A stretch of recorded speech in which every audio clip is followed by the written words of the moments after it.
మంచిర్యాల జిల్లా కృష్ణంపేటలో ప్రభుత్వ డిగ్రీ కళాశాల నూతన భవనాన్ని మంత్రి గడ్డం వివేక్ వెంకటస్వామి, ఎంపీ గడ్డం వంశీకృష్ణ ప్రారంభించారు.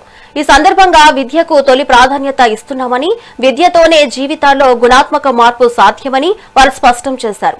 గ్రామీణ ప్రాంత విద్యార్థులకు మెరుగైన వసతులు కల్పించి ప్రభుత్వ విద్యా సంస్థలను మరింత బలోపేతం చేయడమే తమ ప్రధాన లక్ష్యమని నేతలు పేర్కొన్నారు.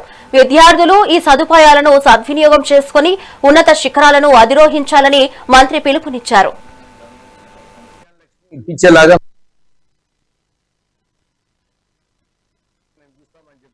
భరోసా ఇస్తాం చేయడానికి ఒక బురద జల్లాలని చెప్పి వచ్చి ఇంకా రోడ్ వైండింగ్ చేయలేదు, ఇంకా ఏదైతే దుష్ప్రచారం చేస్తున్నారు టిఆర్ఎస్ నాయకులు, కాంగ్రెస్ పార్టీ ఆపిందని చెప్పి ఏదైతే వాళ్ళు ప్రచారం చేస్తున్నారో అది తప్పుడు ప్రచారము.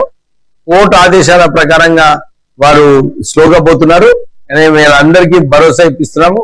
కోర్టులో కేసు కొట్లాడి దాని స్టే ఆర్డర్ వెకెట్ చేసి అందరికీ కూడా ఎవరైతే ఇప్పుడు ఈ సమయంలో వారికి ఈ కోర్టు ఆర్డర్ వలన వారికి షాదీ ముబారక్ కళ్యాణ లక్ష్మి రావట్లేదో వీళ్ళందరికీ కూడా షాదీ ముబారక్ కళ్యాణ లక్ష్మి ఇప్పించేలాగా మేము చూస్తామని చెప్పి భరోసా ఇస్తాం చేయడానికి. ఒక బురద జల్లాలని చెప్పి వచ్చి ఇంకా రోడ్ వైండింగ్ చేయలేదు, ఇంకా మెటీరియల్ ఎట్లనే ఉంది.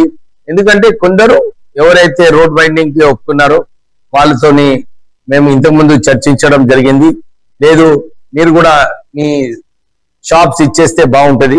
నేను ఆల్రెడీ షాప్స్ ఎవరైతే బీద వాళ్ళు ఉన్నారో వాళ్ళకు షాప్స్ అవసరం, వారికి 1,20,00,000 రూపాయలు ఆల్రెడీ డిఎంఎఫ్టి నిధుల శాంక్షన్ చేయడం జరిగింది. ఈ 20 షాప్స్ అయిన తర్వాత ఎవరైతే నిజంగా బీద వాళ్ళు ఉన్నారో వారికి అక్కడ షిఫ్ట్ చేయడం జరుగుతుంది. ఆల్రెడీ టెండర్స్ కోసము ఎస్సీ దగ్గర పోయింది. ఆ టెండర్స్ పబ్లిక్ హెల్త్ లో క్లియర్ అయిన తర్వాత ఈ 20 షాప్స్ కూడా త్వరలోనే పూర్తిగా చేసుకొని ఎవరికైతే ఇబ్బంది ఉందో వారికి అలాట్ చేయడం జరుగుతుంది. ఏదైతే